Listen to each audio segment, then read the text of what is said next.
Hey everyone, welcome to our new video. इसके पहले video में हमने जो ट्रांसफॉर्मेशन ऑफ इक्वेशन की जो सीरीज़ चल रही है, इसमें हमने प्रीवियस वीडियो तक हमने टाइप 5 तक देखे थे। इस वीडियो में हम लास्ट टाइप देखेंगे, जो है टाइप नंबर 6, जो है removal of terms. Removal of terms क्या कहता है वो देखते हैं। The given equation can be transformed into such an equation in which particular term is not there. इसका कहना ये कि आपको एक इक्वेशन गिवन होगा जिसको आपको ट्रांसफॉर्म करना है, ठीक है, ऐसी इक्वेशन में जिसमें कि एक पर्टिकुलर टर्म नहीं होगा। मतलब क्वेश्चन में ही आपको कह देगा कि आपको सेकंड टर्म को हटाना है या फिर थर्ड टर्म को हटाना है, मतलब कोई भी एक टर्म को आपको हटाना है, और उसके बाद जो इक्वेशन बनेगा वो हमारा ट्रांसफॉर्म्ड इक्वेशन होगा, ठीक है, हमारा रिक्वायर्ड इक्वेशन होगा जो हमें चाहिए होगा। तो देखते हैं इस टाइप का मेथड क्या है। If each root of equation means कि if each root of equation, ये आपका जनरल फॉर्म है किसी इक्वेशन का, जो कि ये सब जो है ना to the power n minus one, ये सब डिग्रीज होते हैं, पावर होते हैं x के, जो कि डिमिनिस्ड बाय h है। इसके पहले वीडियो में हमने देखा था डिमिनिस्ड बाय h क्या है, उसके बाद इंक्रीज बाय h क्या है, ठीक है। Then the transform equation is, इतना करने के बाद हमारा जो न्यू ट्रांसफॉर्म इक्वेशन आएगा वो ये आएगा, ठीक है। तो हम जो है वो कैसे बनाएंगे, मतलब अगर हमें इक्वेशन गिवन होगा तो फिर हम उसे कैसे सॉल्व करेंगे। तो उसका ये मेथड है, equate the coefficient of the term to be removed in the equation to zero which will give the value of h. मतलब हमें जो एच की वैल्यू निकालनी है ना, जो डिमिनिस्ड बाय एच हो, डिमिनिस्ड बाय एच जो हम लोग यहाँ पे बात कर रहे हैं, जैसे डिमिनिस्ड बाय एच की, तो ये डिमिनिस्ड बाय एच जो है वो आखिर हम लोग एच का वैल्यू कैसे निकालेंगे। तो ये उसका मेथड है। मतलब कि जो टर्म आपको गिवन होगा ना क्वेश्चन में कि आपको इस टर्म को हटाना है, इस टर्म को रिमूव करना है, तो हम लोग उससे एच का वैल्यू कैसे निकालेंगे। तो यही है कि equate the coefficient of the term to be removed in the equation to zero. मतलब अगर आपको एक क्वेश्चन में कह दिया हो कि आपको सेकंड टर्म को हटाना है, तो हमें क्या करना है कि जो सेकंड टर्म का जो कोफिशिएंट होगा, लाइक अगर मान लीजिए कि आपका इक्वेशन होगा x² minus 2x plus 4 equals to zero, तो फिर आपका जो सेकंड टर्म होगा ना, आपको उसको ज़ीरो से इक्वेट करना है। जैसे आप देखिए कि मैंने यहाँ पे जो एग्ज़ाम्पल लिया है ना, वो है इसका एग्ज़ाम्पल। जैसे हम जब भी कोई एक फार्मूला निकालते तो वो हम लोग जनरल फॉर्म से निकालते, इक्वेशन के जनरल फॉर्म से। तो हमारा जनरल फॉर्म क्या था, हमारा जनरल फॉर्म तो ये आया था, ठीक है।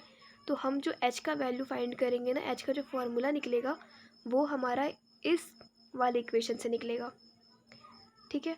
तो फिर अगर हमें एच का वैल्यू निकाले तो हम इस इक्वेशन को यूज़ करेंगे। आप देखिए इसका सेकंड टर्म क्या है, ये हमारा फर्स्ट टर्म है और ये हमारा सेकंड टर्म है। तो आप देखिए सेकंड टर्म का जो कोफिशिएंट है वो ये है NA0H प्लस A1। तो हमें यहाँ पे उसे पुट करना है। मतलब आप देखिए यहाँ पे हमें क्या बोला, if equate the coefficient of the term to be removed in the equation to zero. हमें सेकंड टर्म को रिमूव करना है, तो इसका सेकंड टर्म हमारा ये है, तो हमें इसे ज़ीरो से इक्वेट करना है।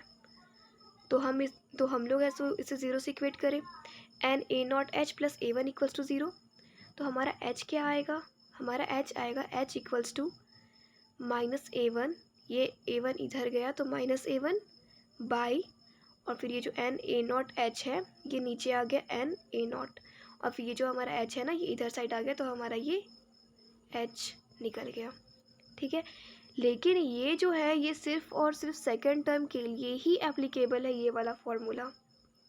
अगर आप इसे थर्ड टर्म चाहें तो वो नहीं निकलेगा, क्योंकि हमने यहाँ पे ये जो इक्वेशन का जनरल फॉर्म है ना, ये हमने इससे लिया है, एच का वैल्यू निकाला है इस वाले इक्वेशन से। अगर हमें थर्ड फॉर्म बोलते ना तो यहाँ पे एक और टर्म आती, तो हमें इस थर्ड टर्म से एच का वैल्यू फाइंड करना होता।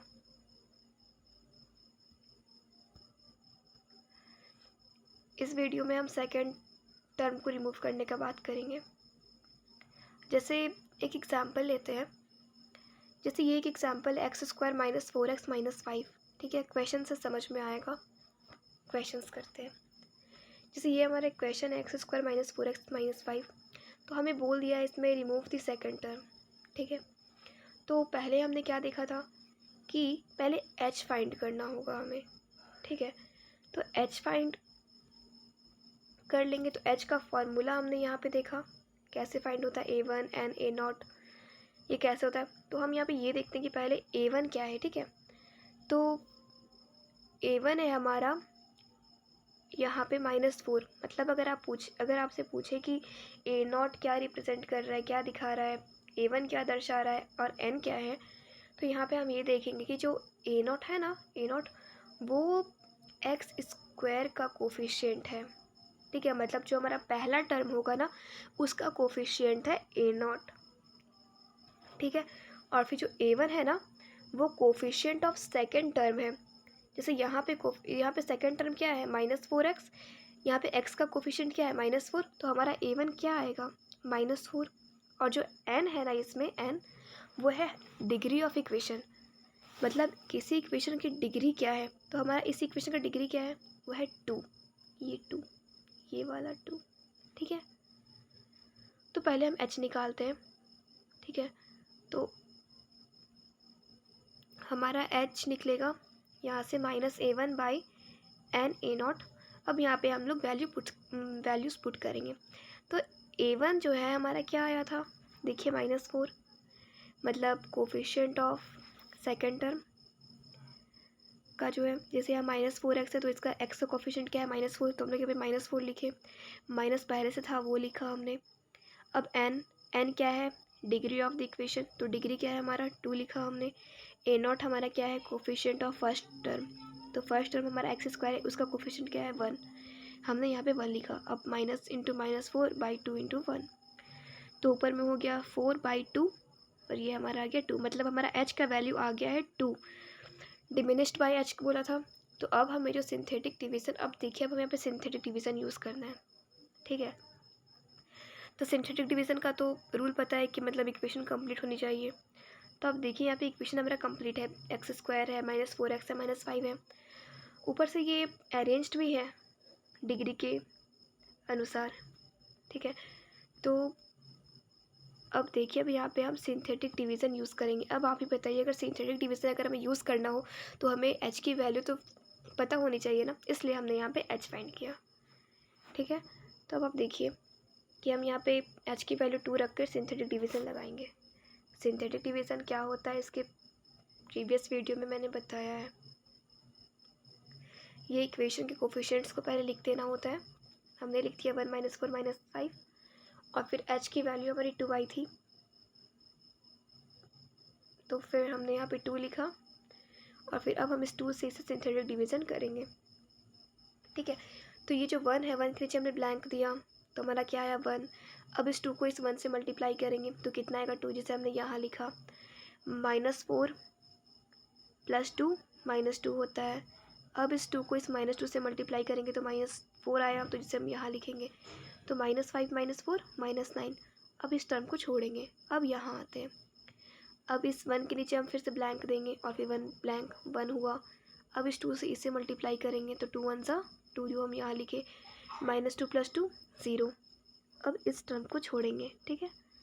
और फिर जो हमारा 1 आया इसे हम यहाँ लिख देंगे, ठीक है। तो अब आप देख सकते हैं कि हमें हमारा जो सेकेंड टर्म है ना, ये 0 आ गया।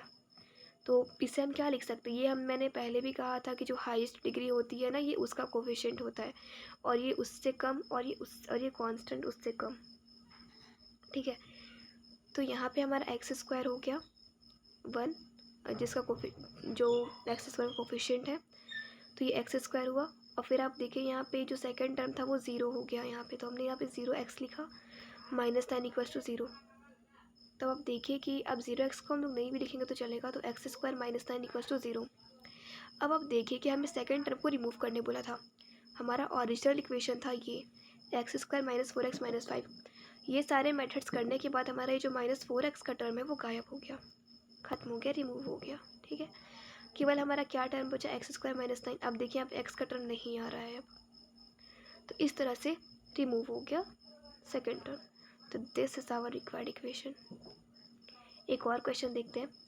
Bye proper substitution remove the second term of equation. और आपको ये इक्वेशन गिवन है, सिमिलरली आपको पहले एच फाइंड करनी है, ठीक है। पहले आप एच फाइंड करो, तो एच फाइंड करने का फॉर्मूला आपका ये है -a1/a0 n। a1 यहाँ पे क्या है, a1 हमारे यहाँ पे 6 है, सेकेंड टर्म का कोफिशिएंट। यहाँ पे हमने -6 लिखा, ठीक है यहाँ पे। और फिर नीचे में a0 हमारा क्या है, ये 1 है, ठीक है, 1 लिखा इनटू n क्या है हमारा, डिग्री ऑफ द इक्वेशन। तो हमारा अभी डिग्री क्या है बताइए, 3 है डिग्री, तो यहाँ पे हमने 3 लिखा। अब आप देखिए कि -6/3 क्या होता है, -2 होता है। ये हमारा h का वैल्यू आ गया। और फिर बाय सिंथेटिक डिवीज़न हम लोग यहाँ पे h की वैल्यू डालकर यहाँ पे सिंथेटिक डिवीज़न का यूज़ करेंगे। इक्वेशन आप देखिए कंप्लीट है, इक्वेशन कंप्लीट है, डिक्रीजिंग ऑर्डर में अरेंज्ड है, बिल्कुल अरेंज्ड है। तो पहले से कोफिशिएंट्स लिखते हैं। कोफिशिएंट्स लिखा, सिंथेटिक डिवीज़न लगाया -2 से। और फिर अब देखिए इसे आप पूरे सॉल्व करने के बाद हमारा क्या आया, ये 1 आया, ये 0 आया, -1926। अब देखिए यहाँ पे भी अगर हम लोग इसे इक्वेशन के फॉर्म में लिखेंगे तो ये हमारा x³ का कोफिशिएंट आया, ये x² का कोफिशिएंट है, ये x का कोफिशिएंट है और ये कांस्टेंट है। तो अब आप देखिए कि हमारा यहाँ पे जो इक्वेशन आया वो आया x³ -19x + 26। क्वेश्चन में बोला क्या था, सेकंड टर्म को हटाना है। अब देखिए यहाँ पे सेकंड टर्म हमारा हट चुका है, x² का कोफिशिएंट नहीं है, x² का कोई टर्म यहाँ पे नहीं है, तो ये हमारा रिक्वायर्ड इक्वेशन हो गया, ठीक है। एक और क्वेश्चन देखते हैं। Transform the equation x⁴ + 8x³ + x - 5 = 0 into 1 in which second term is missing। इसमें भी हमें वही करना है, सेम प्रोसेस करना है।